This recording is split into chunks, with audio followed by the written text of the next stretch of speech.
Hi, I'm Tom Wadsworth, and this is an attempt to redo part one of my 7-part series on worship, how we got worship wrong, that is, an overall look at the Christian assembly as seen in the New Testament.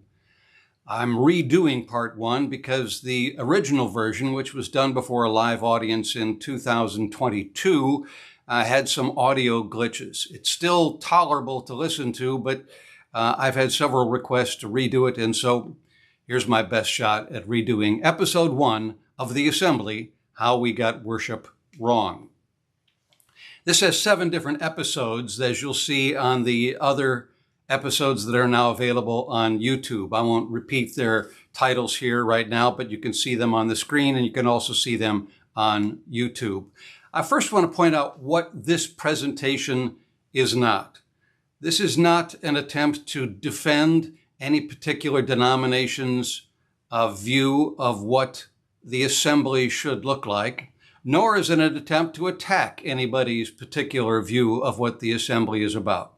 What this is, however, is my best attempt, after over 45 years of studying this topic, to explain and to identify what is going on in the New Testament with regard to Christian assemblies. Why did they meet? What did they do when they met? What did they call those things they did when they met? And in an effort to get a better understanding and a clearer understanding of first century perception of what the assembly, the Christian assembly, was all about. There's some things that have happened in the last few years that have brought more attention, I think, to the assembly. The pandemic was one of the factors that really brought our attention to it. There was this, as you see on the screen, this image from Time magazine, what we learned from the pandemic. And I think we learned a lot by having our schedules dramatically altered, both for work and for church, as well as for what we did on our own time. In terms of what happened in church, as you may remember, churches were shut down, not only all over the United States, but all over the world, in various places and in most places, probably, where churches were not allowed to meet for several months or weeks or months, depending on the denomination and their attitude toward the whole thing. But when they did meet, they were spread apart, as you see in this image here on the screen. People were supposed to be 6 feet away from each other.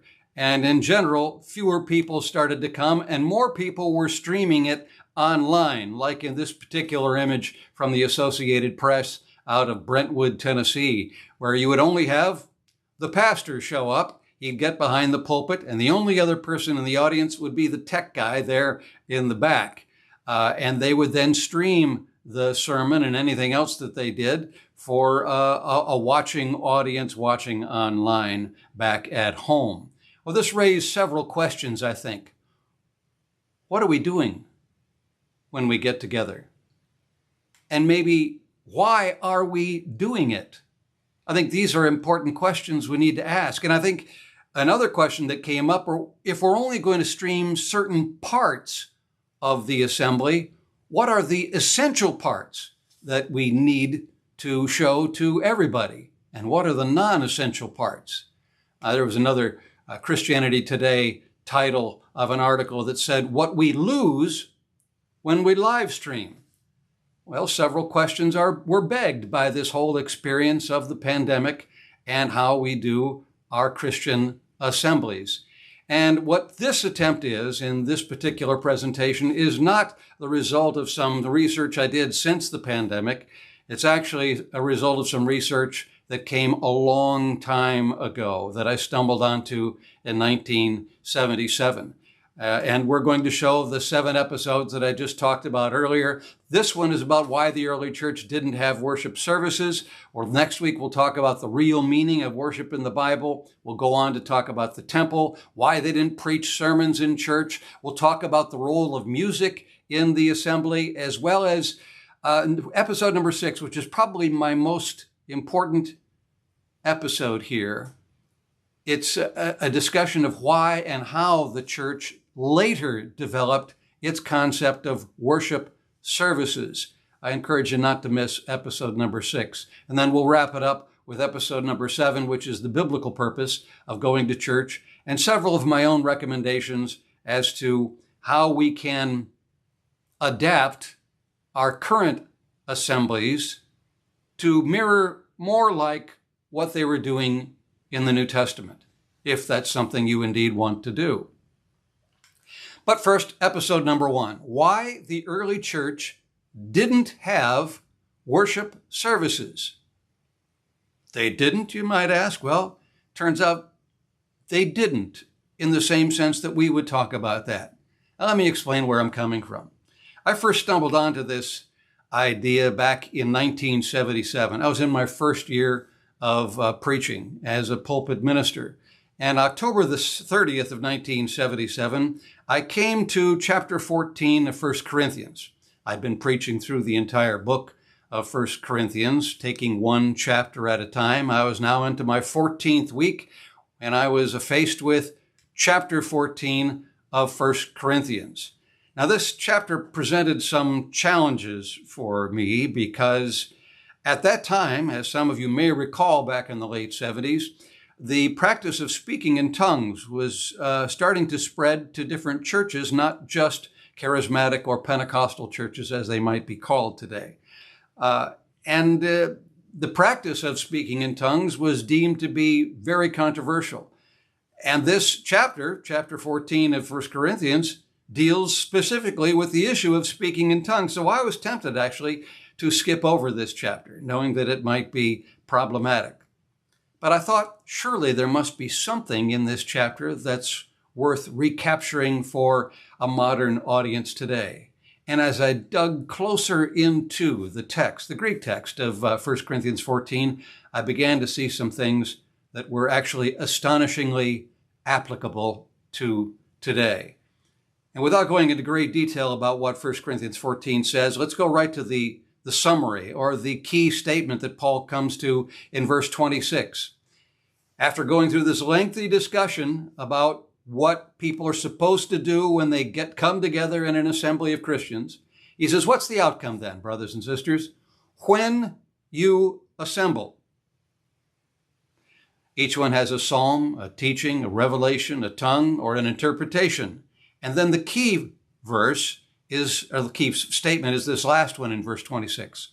All things are to be done for edification, which is another word for building up one another. All things, he says. And this statement is in command form where you can't miss it. He definitely wants people to get this statement, probably more than anything else. All things are to be done for edification. But as I studied this passage, this lengthy passage that talks about Christian assemblies, I was stunned with the absence of the word worship in here.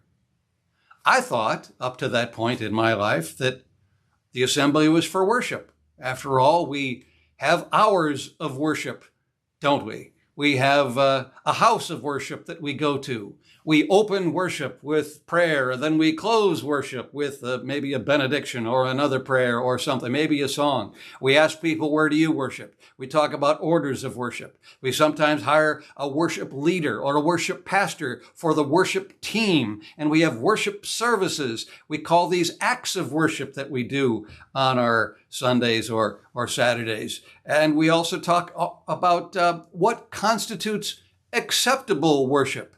And some churches or denominations won't allow certain things because it's not acceptable worship.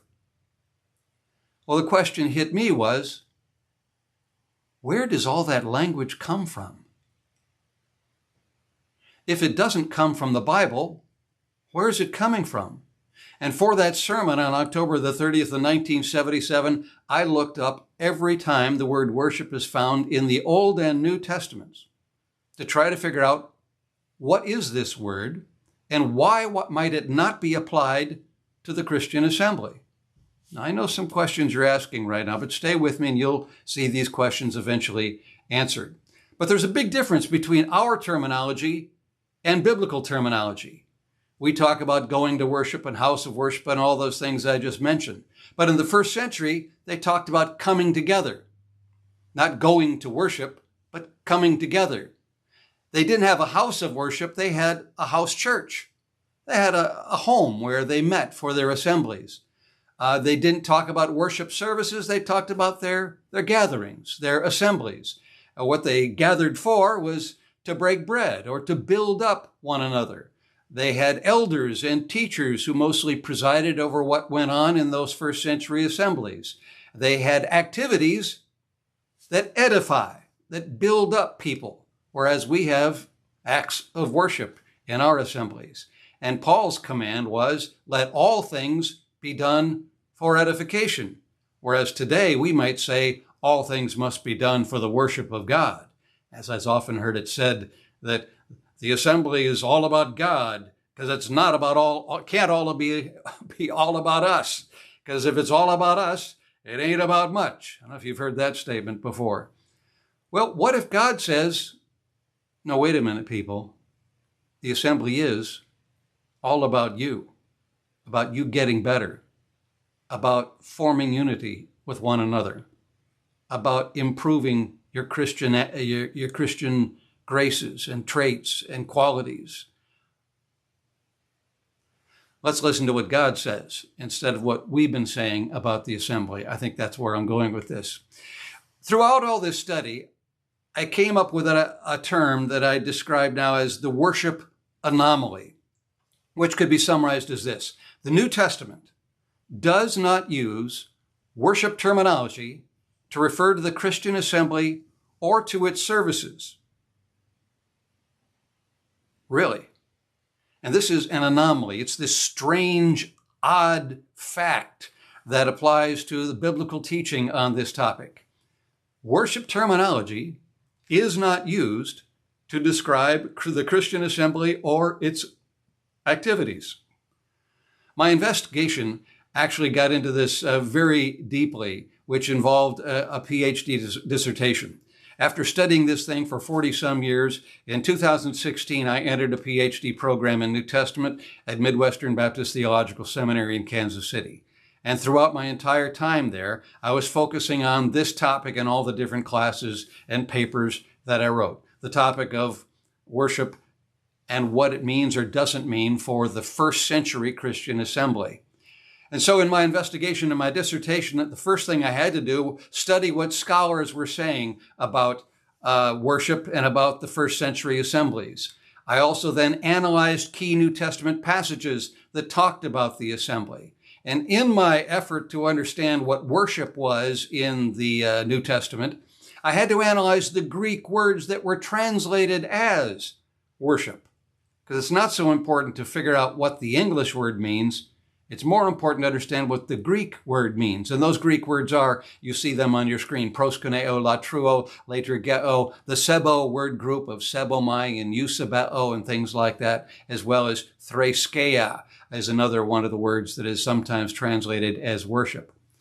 You might be asking, well, if you studied a whole bunch of scholars on this topic, hasn't anybody else noticed this strange oddity, this worship anomaly before?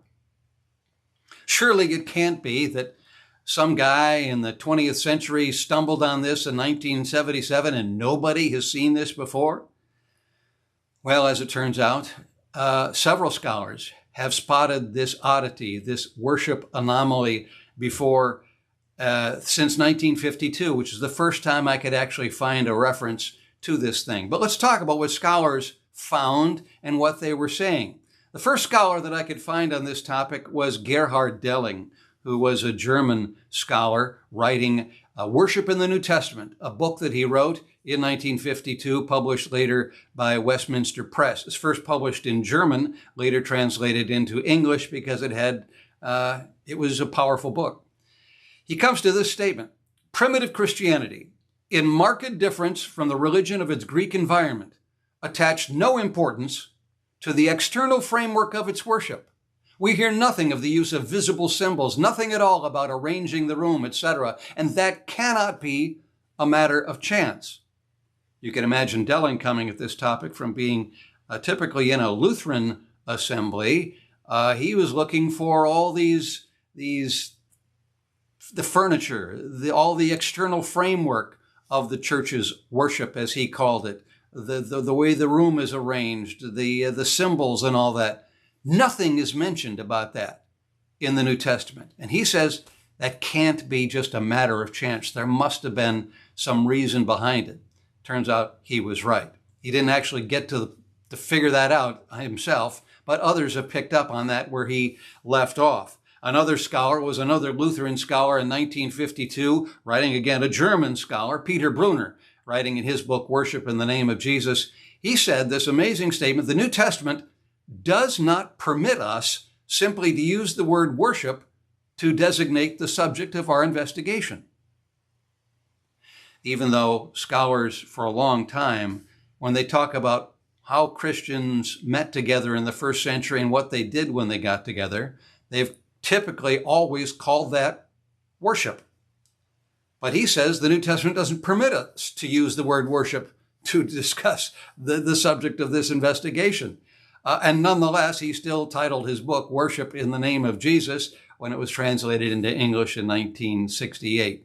But he also stumbled on this worship anomaly, but did not actually fully investigate it out as to why it is the case. Edward Schweitzer is a Swiss scholar writing a few years later in 1959. He made this statement when he studied this topic in the New Testament. He says, it's very significant that nowhere in the New Testament the usual terms of the cult, that is, sacrifice, offering, even worship, are applied to the assembling of the church for its services. A stunning observation by a top-flight New Testament scholar in 1959. He also didn't have too much opportunity to flesh that out. Bo Reike, another German scholar reflecting on this topic also in 1959, he came to this question as he studied this topic. He said, doesn't worship have any importance for the New Testament authors? He was stunned with the fact that the way they deal with it is so different than the way we deal with it. He wondered if the New Testament authors like Matthew, Mark, Luke, and John, Peter, James, and John, everybody else, doesn't it have any importance for these people? A shocking realization. He came to other interesting statements, but let's use just that one just to get to whet your appetite. A little bit later on, a guy named Franklin Young, another New Testament scholar from the United States. This is the first time that American scholars chimed in on this worship anomaly issue. He wrote in 1963 in a book published by Oxford University Press, Christians had nothing to do that could be called worship in the cultic sense. Now, this is like dropping a bomb in the middle of a culture that doesn't do anything but call what we do on Sundays as worship. But there's other people too. Let's continue on. In 1975, a Church of Christ scholar, Irvin Bishop, who was actually a translator from Greek into English, when he was in Greece, he stumbled on some interesting observations as he went into the New Testament to flesh it out. He said the concept of the assembly as a worship service, as we speak of it today, is completely foreign to the New Testament. Whoa, completely foreign to the New Testament? And my own study of this topic has actually made me agree with what Irvin Bishop was saying.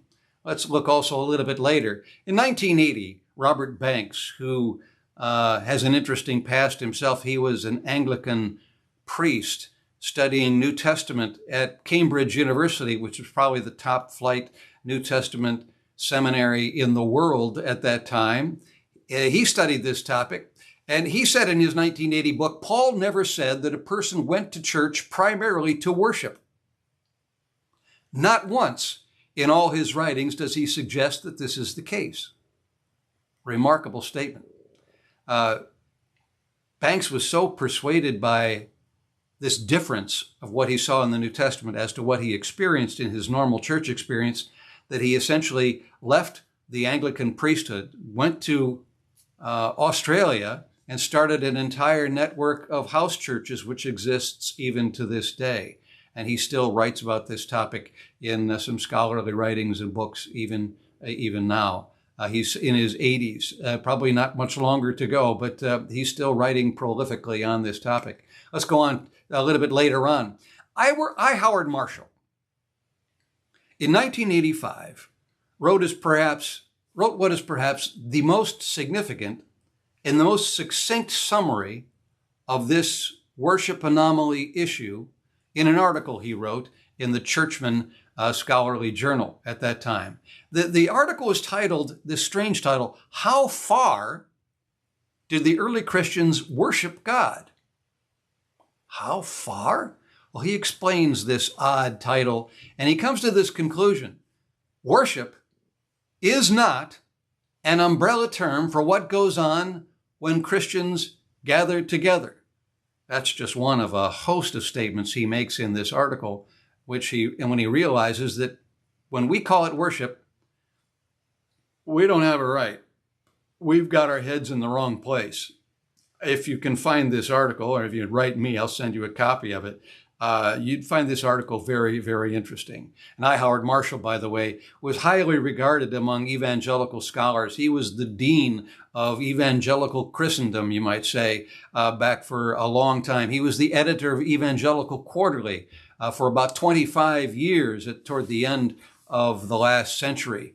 He died just now several years ago, but has continued to be an icon of evangelical scholarship, even to this day. A little bit later on, in 1992, David Peterson, another, he now lives in Australia, wrote the book Engaging with God, which was his biblical theology of worship. He made this statement: contemporary Christians obscure the Bible's teaching on this subject when they apply worship to what goes on in Sunday services. Something's wrong with the way we talk about it. And then John Richardson, who is another Anglican priest who wrote on this topic 10 years after Howard Marshall's article. He wrote it in the same publication, Churchman magazine, journal, in 1995.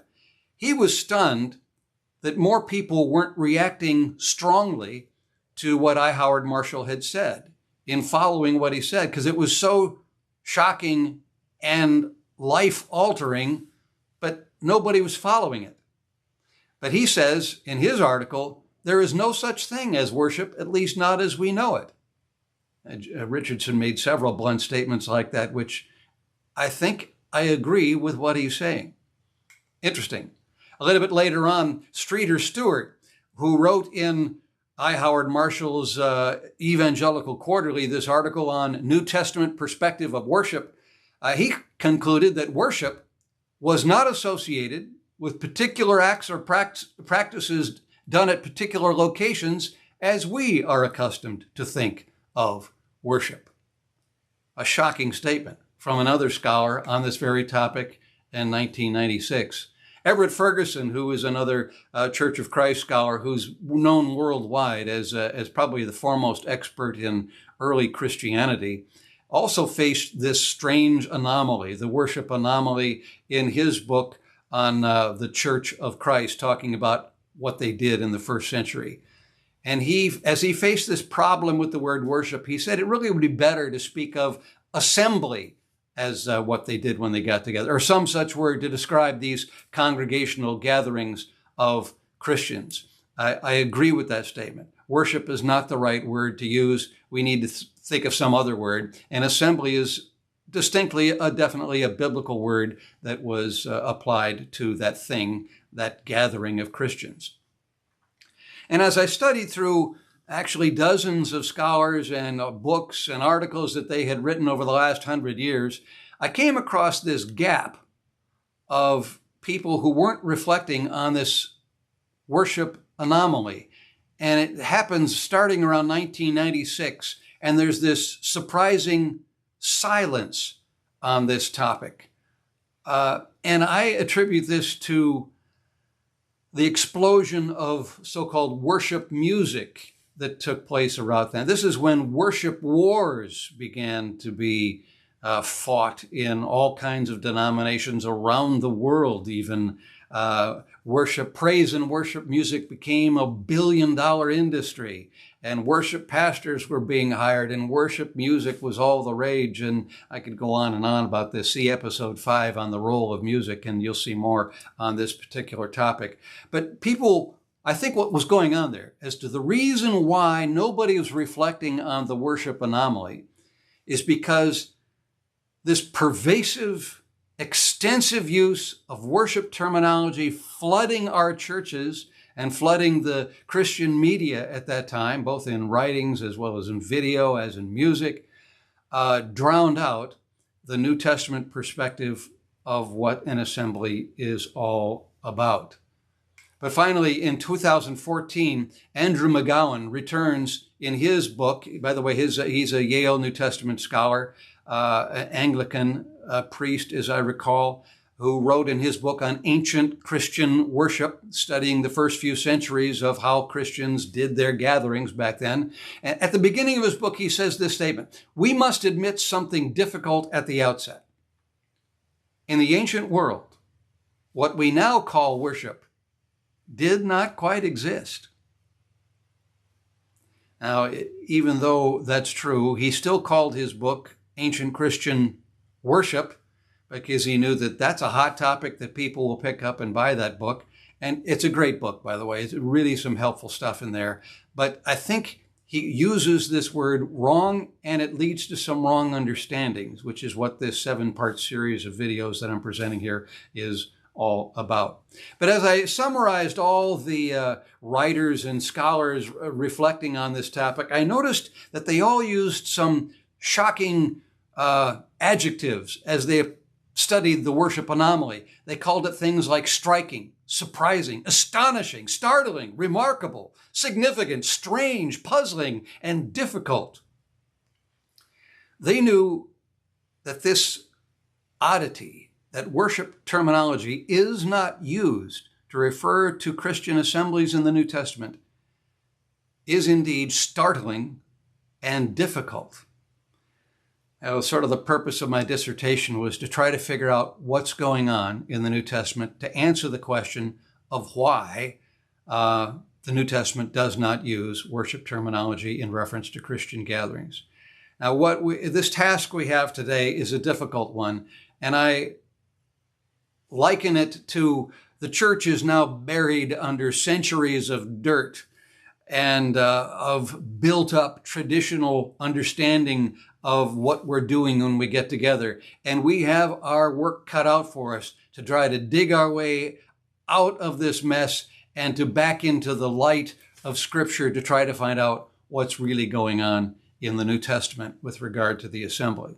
And that's what these 7 videos are all about. As I went through my research for my dissertation on this, I came to 2 surprising bonus findings, I could call them.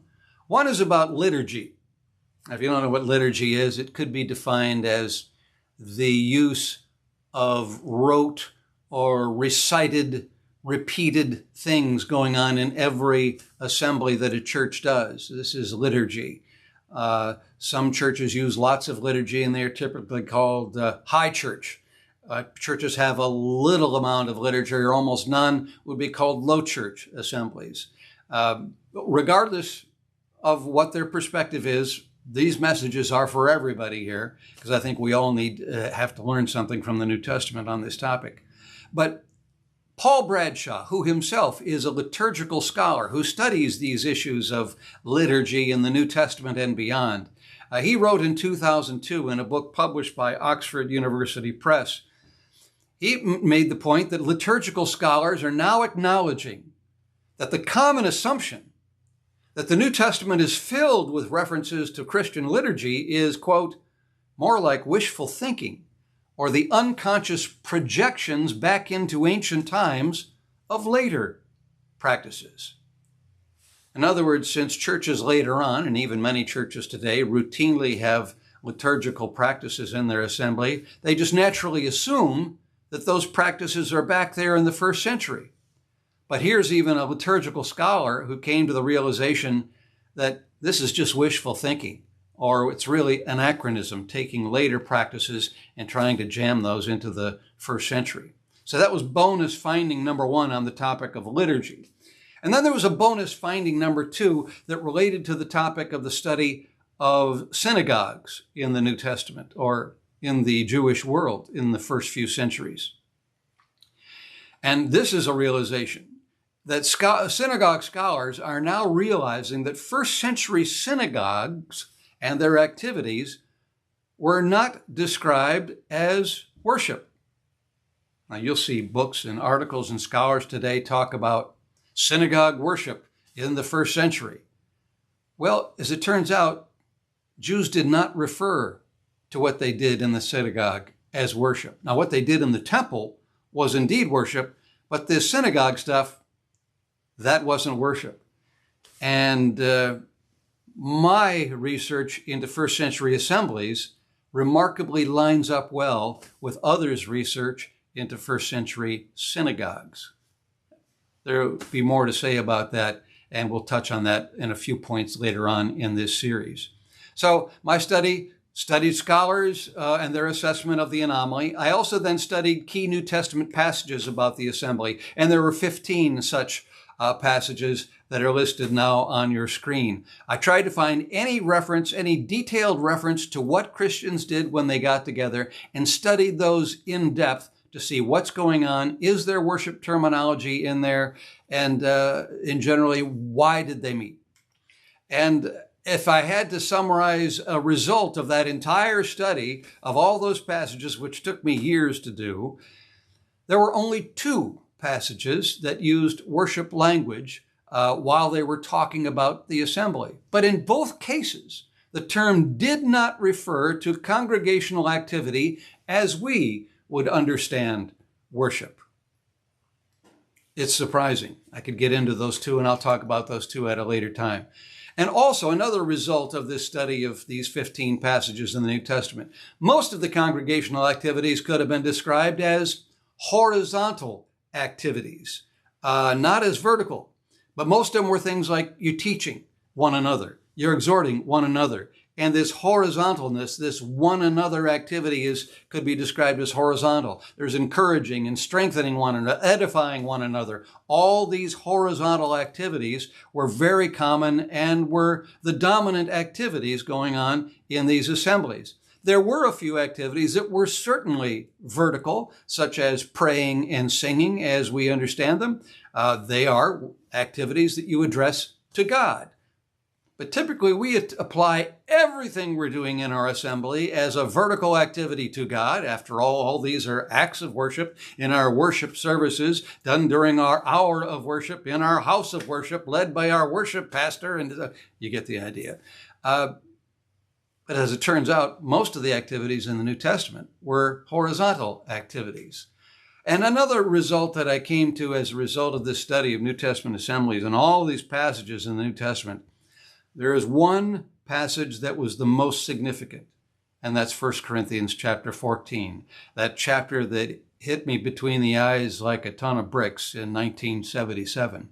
It's key because that passage and that passage alone focuses on what Christians do when they get together, why they do it, what they should not be doing when they get together, and what they should be doing.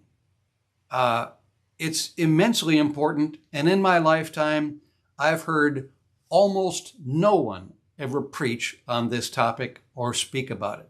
It's quite amazing. So I also studied the Greek words that are translated as worship. In a way, I didn't really need to study these words because it's our focus and our infatuation with the idea of worship that we want to study what worship is.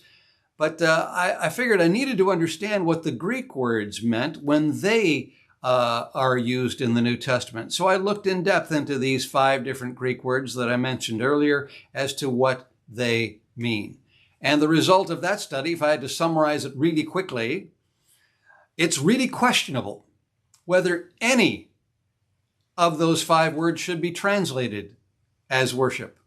I found that all 5 of these words, none of them are synonymous. All of them refer to different things, distinctly different things, and none of them, I think, should be translated with this English word worship. We have come to use that word in a different sense than the way they used it in the first century, and it leads to a markedly different understanding of what we do when we get together. Another result of that study of all these worship words, that again took me months and years to do, years really is correct, All 5 words refer to various aspects of temple activities, both in the Jewish world as well as in the pagan world, because it wasn't just Jews that had a temple and had temple worship. Pagans also had temples and had temple worship as well. And in episode number 2, we'll get into all the details of what all those words mean. But a third result, which is maybe a critically important one about this study of worship words in the New Testament, the sacrificial death of Jesus nullified the need for a temple and its activities. He predicted its absolute destruction, which we'll talk about in episode number 3. Don't miss that one. That's very interesting. And if temple worship goes away, what is, I think, a necessary conclusion, so also worship went away, in the sense that the New Testament means those Greek words that are so translated.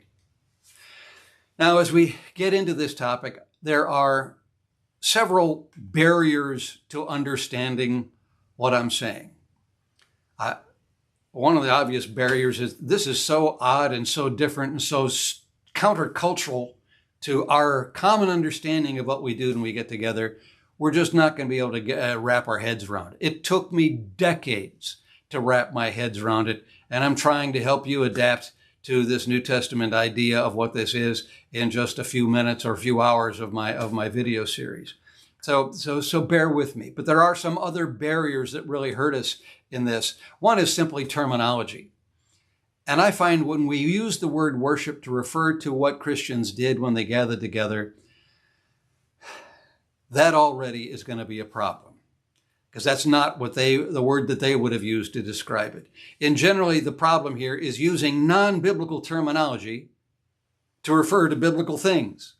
And this is an understanding that's been well known in hermeneutics, in the study of translating and interpreting the New Testament for a long time. If you use a non-biblical term to refer to a biblical thing, you're going to already, from the get-go, be on a false foundation for all future discussions that take place after that. Terminology. Anachronism is a big one here.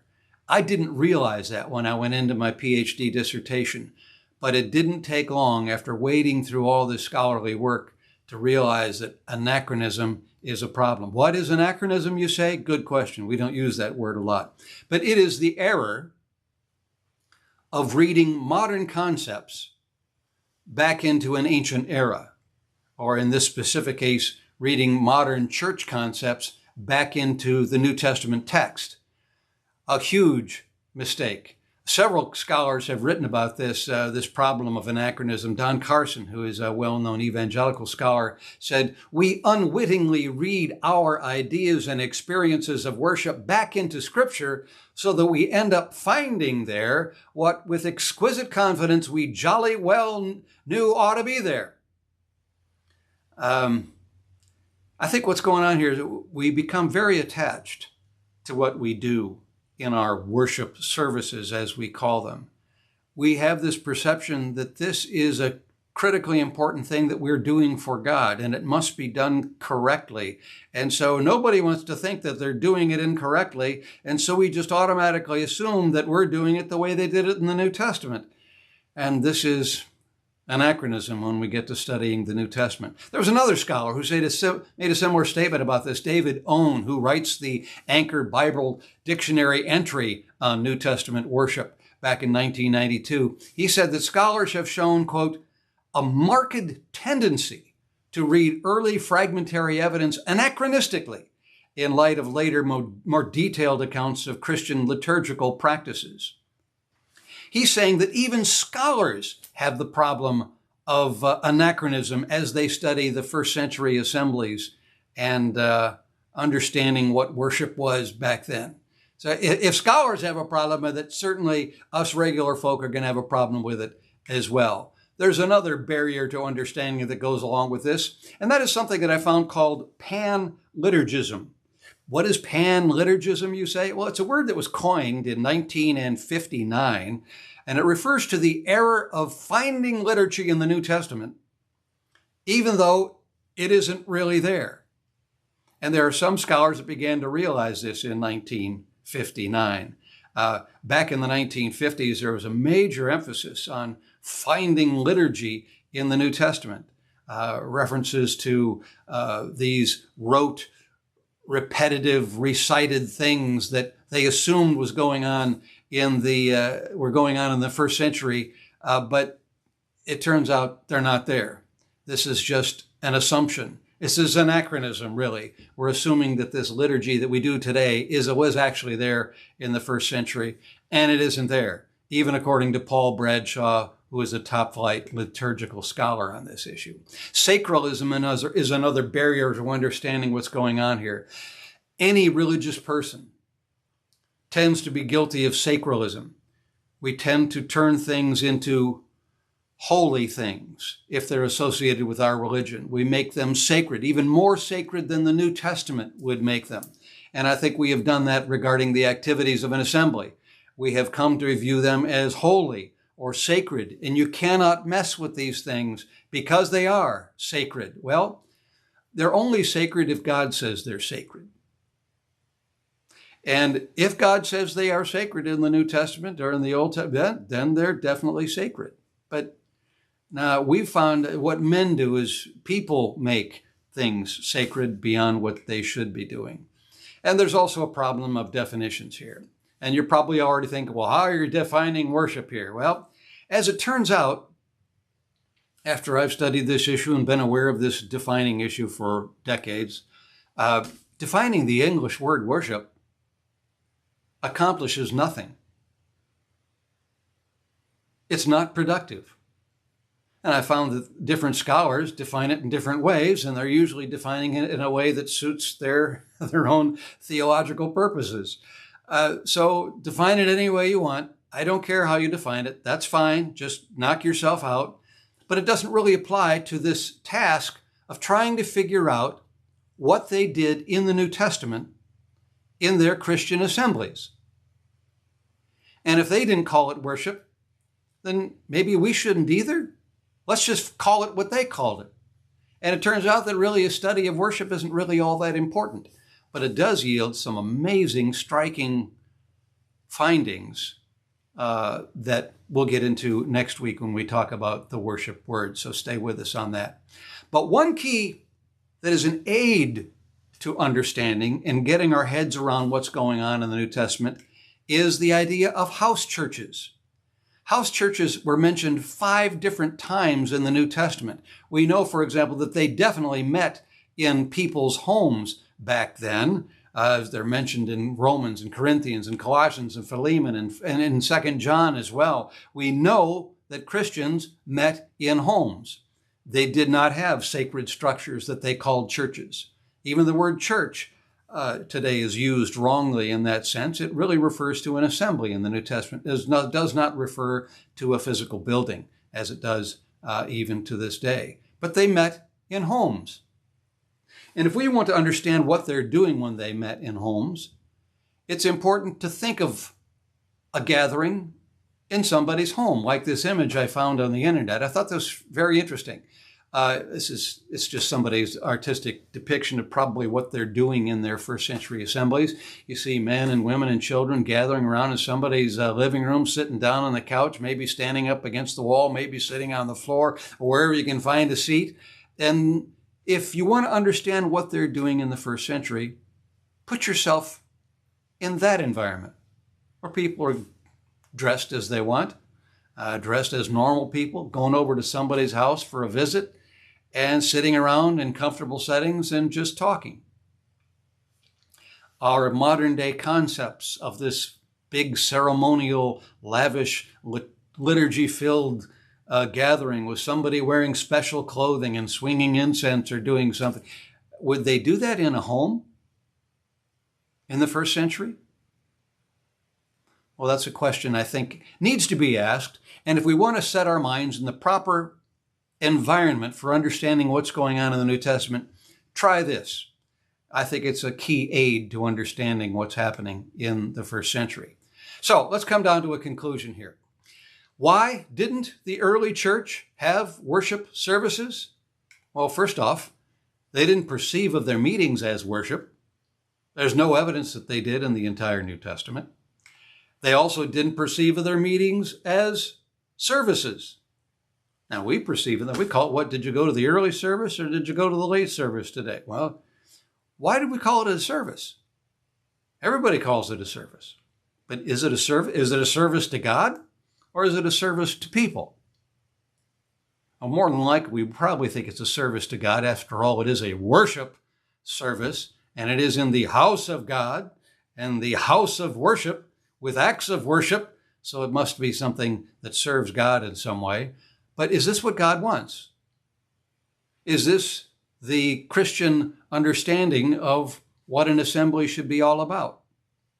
So they didn't perceive their meetings as worship or as services, and they also saw their meetings as gatherings.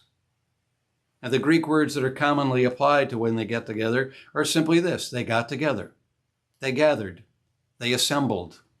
They didn't go to worship. They didn't worship here and then worship someplace next week. But they saw their meetings as simple gatherings, not as these formal ceremonial events. This is another conclusion that I came to.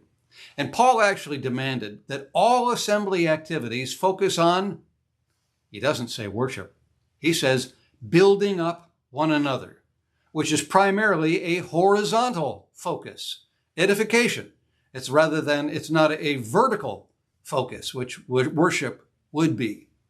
Let's summarize this maybe in a little different way, comparing the Bible's approach to our approach. The Bible focuses on edification in their meetings. We focus on worship for our meetings.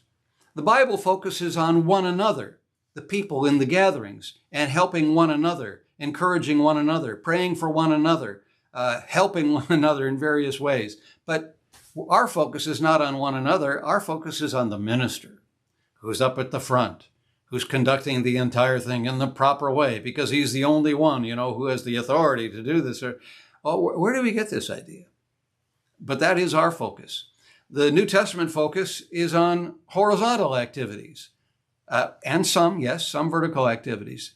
But in our understanding, we focus on the vertical because there's worship services and acts of worship, etc. The focus in the Bible is on the body of believers when we get together, what's going on with each other. But the focus now is more on the building. Here's another way to separate this worship model of an understanding of what you do when you get together versus the edification model. The worship model that we have today is one where the building is holy. You ever heard the song Tiptoe, Tiptoe in God's House? I remember that being sung to my kids when they were young. You're supposed to be quiet and reverent and such. But the building becomes holy if indeed we're meeting in a house of worship, a house of God, where we somehow perceive that God is more present than he is somewhere else. So the building becomes holy. The service, therefore, must be beautiful. And the worshipers, consequently, must be reverent as they gather together, often dressed in their Sunday best, of course. That's the worship model, taken to its extreme, and it's what's being done by most churches to this day. But the edification model, I find, would be a rather different approach to things. The building becomes purely functional. The building is unimportant to the gathering. What's important to the gathering is one another, and the meeting, therefore, must be edifying. That's a biblical understanding of why you're meeting and what you should be doing when you get together. You being edified and you edifying somebody else as well. And the people, as a consequence of this edification model, are constantly maturing. They're getting better. Because imagine if every week of your life, when you got together with your fellow brothers and sisters in Christ, your understanding of the reason that you're there is to build up one another, to get better than you were last week, to become more patient, more kind, more compassionate, more generous, more understanding. I think if that were the focus, every week and everybody was buying into that mission of what we're doing every week when we get together, I think we would be different people after gathering together for 10 years or 20 years or 50 years, like in my case, or more in many cases. But yet, if we have a worship model and we meet together to worship God every week, do we come out changed people? My observation after going to church for actually 70 years is no, people can end up being the same scoundrels they were 50 years ago, even though they've been going to church all those years. So we have 7 episodes in this series. Tonight was on why the early church didn't have worship services. Next week, we'll talk about the real meaning of worship in the Bible, and I encourage you to be there for that. That episode is already posted on YouTube, and you can see that here on my YouTube page. This is a discussion of the assembly and how we got worship wrong. I'm Tom Wadsworth. Thanks for listening.